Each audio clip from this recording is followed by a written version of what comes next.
Esto que ves aquí es un billete de 100 billones de dólares zimbabuenses. Sí, has oído bien, 100 billones. Y aún así, es una de las monedas más inútiles de la historia.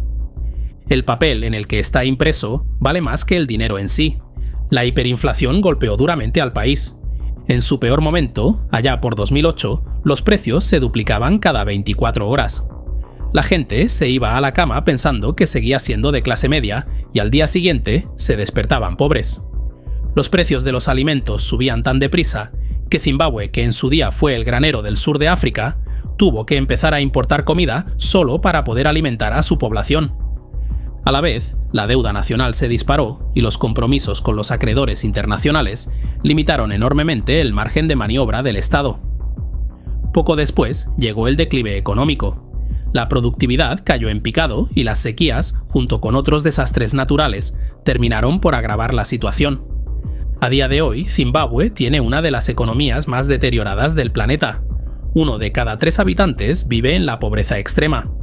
Pero ahora el gobierno dice que quiere arreglar las cosas. Está intentando rectificar el momento en que todo se fue al garete, cuando expropió las tierras a los agricultores blancos y los obligó a marcharse. Aquella decisión desencadenó el colapso económico del país. Y desde 2017, el gobierno ha estado negociando para que la comunidad blanca de Zimbabue regrese. Pero claro, reconciliar no está siendo nada fácil. Las heridas siguen abiertas y el resentimiento muy presente. Los granjeros blancos desconfían de las verdaderas intenciones del gobierno. Y los agricultores zimbabuenses que heredaron esas tierras temen perder lo poco que han conseguido. Algo tiene que ceder. Porque la historia podrá guardar rencores, pero el hambre no espera. Soy Rafael González y te doy la bienvenida a Historia Geopolítica. Espero que al final de este vídeo me haya ganado tu me gusta y suscripción.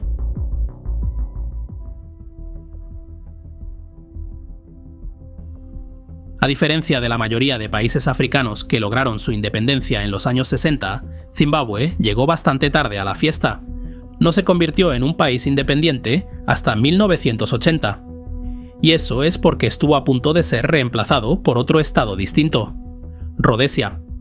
Verás, años antes, en 1965, el gobierno minoritario blanco de Rodesia decidió, por su cuenta y riesgo, declarar la independencia del Reino Unido. Pero aquello no coló. Nadie le reconoció. De hecho, la ONU se movilizó para cerrarles el grifo cuanto antes. El Consejo de Seguridad impuso un embargo de armas en 1966 y luego extendió las sanciones a todas las importaciones y exportaciones.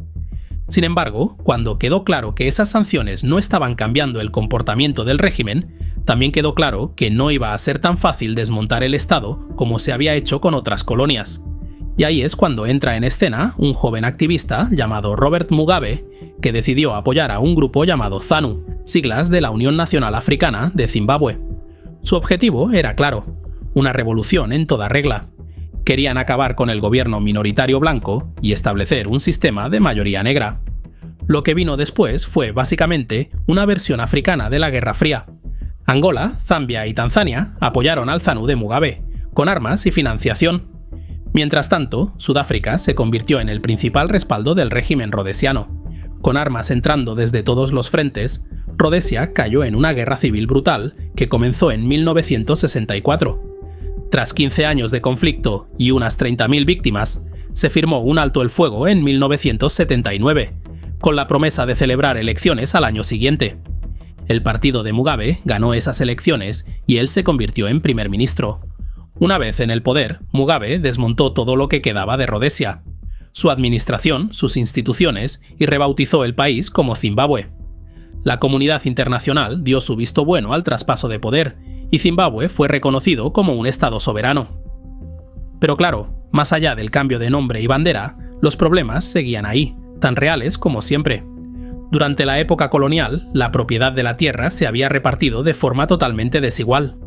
Para que te hagas una idea, unos 4.400 granjeros blancos controlaban el 51% de la tierra cultivable, mientras que 4.300.000 zimbabuenses negros apenas poseían el 42%.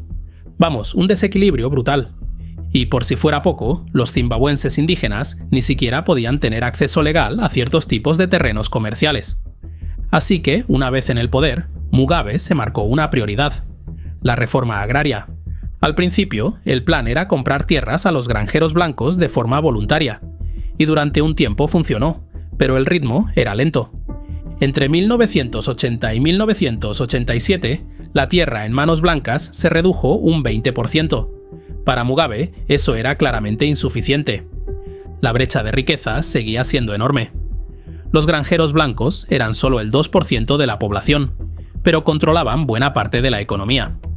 Algunas estimaciones dicen que generaban hasta el 40% del PIB.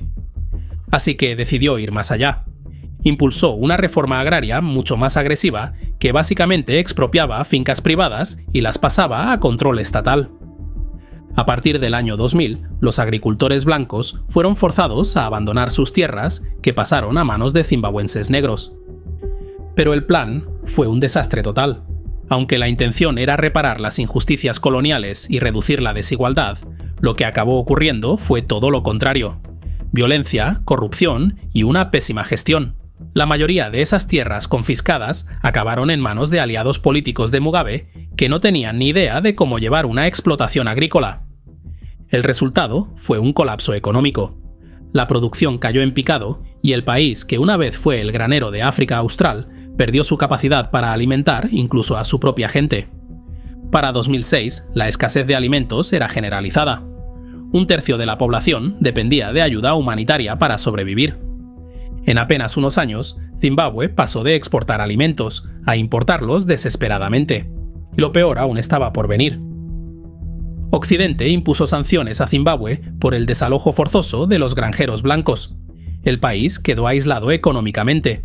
Y en su intento de solucionar el caos, Mugabe empezó a encadenar una mala decisión tras otra. En lugar de aceptar ayuda internacional para los más necesitados, sobre todo en las zonas rurales, cerró el país, acusando a las ONGs de estar del lado de la oposición política. Después, se le ocurrió la genial idea de imprimir cantidades masivas de dinero para cubrir las deudas del Estado que se habían disparado tras la reforma agraria. Sus asesores le dijeron que no lo hiciera, pero lo hizo igual. ¿El resultado? La inflación se disparó a lo bestia. Primero 2 dígitos, luego 3, 4, 5 y más allá. Para 2008, la hiperinflación alcanzó la escalofriante cifra del 79.600 millones %. Sí, lo has oído bien, miles de millones. Es que cuesta hasta imaginarlo. Y al parecer, Mugabe también. Su gobierno, junto con el Banco Central, empezó a echarle la culpa a las sanciones de Occidente. Hay quienes permanecen indiferentes a su entorno, dejando que la vida transcurra sin reaccionar a los acontecimientos. En abril de 2009, tras un año de hiperinflación descontrolada, Zimbabue abandonó su moneda nacional y adoptó un sistema multimoneda, usando principalmente el dólar estadounidense y el rand sudafricano. Tardaron casi una década en estabilizar la economía, pero para entonces no solo habían dejado atrás el dólar zimbabuense.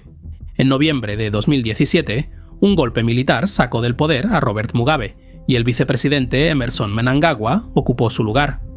Mnangagwa adoptó una postura más abierta hacia Occidente y reconoció algo clave: recuperar a los agricultores blancos era esencial para reconstruir la economía del país. Y tenía razón. Su regreso podría suponer un impulso en muchos frentes.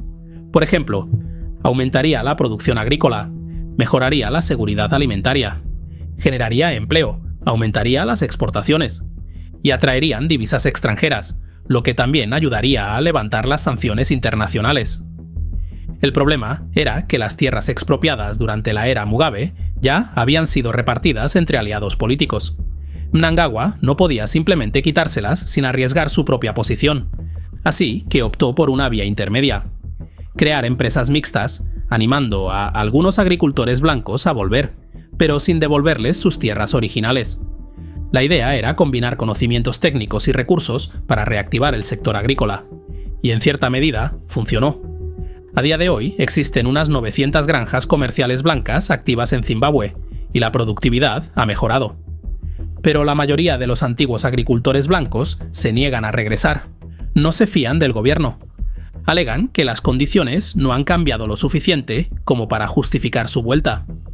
Uno de los mayores obstáculos es que estas granjas funcionan mediante acuerdos de arrendamiento con los zimbabuenses que se beneficiaron de las reformas agrarias de Mugabe. Es decir, no ha habido una devolución real de tierras y los agricultores que han regresado no trabajan en sus antiguas propiedades. Además, los zimbabuenses indígenas que recibieron esas tierras temen perderlas ahora y sus preocupaciones no pueden ignorarse, ya que muchos de ellos están estrechamente ligados al poder político actual.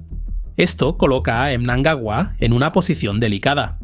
Necesita que vuelvan los agricultores blancos, pero también tiene que garantizar a los zimbabuenses que no perderán lo que ya han conseguido. Un solo paso en falso podría reavivar las tensiones raciales y poner en peligro la estabilidad nacional. Y así es como ha estado el asunto, estancado hasta hace muy poco. En octubre de 2024, el gobierno anunció un plan para compensar económicamente a los agricultores blancos restantes y animarlos a regresar. Se aprobaron 441 reclamaciones por un valor de más de 3.500 millones de dólares y otras 94 reclamaciones de agricultores extranjeros por más de 196 millones. Para que te hagas una idea, muchos de estos reclamantes extranjeros provienen de Europa. Pero aquí viene el problema. Solo el 1% del total se pagará en efectivo. El resto será devuelto mediante bonos del Estado. Y claro, esto es un gran escollo. Zimbabue no tiene una economía real en funcionamiento, así que esos bonos estatales valen tanto como los viejos billetes de 100 billones de dólares zimbabuenses. Además, la compensación no cubre el valor de la tierra, solo el de la infraestructura como edificios, maquinaria o sistemas de riego. Y para colmo, justo al mismo tiempo que se anunció este plan, el gobierno aprobó una nueva ley que otorga la plena propiedad de las tierras arrendadas a los zimbabuenses indígenas. También permite que esas tierras se intercambien entre zimbabuenses, pero no con agricultores blancos. Más allá de cuestiones éticas, esto fue una forma de tranquilizar a los actuales propietarios, que no iban a perder sus tierras con el regreso de los blancos. Pero en la práctica, el modelo de arrendamiento no es sostenible para los agricultores blancos. Zimbabue es un país sin salida al mar, sancionado y sin liquidez. Acceder al crédito es prácticamente imposible. Para pedir un préstamo, necesitas poner una propiedad como garantía. Pero si no puedes poseer legalmente esa tierra, porque solo estás arrendándola, los bancos no te lo conceden. Y sin financiación, no puedes invertir ni hacer crecer tu negocio agrícola. Y ese simple hecho lo arruina todo.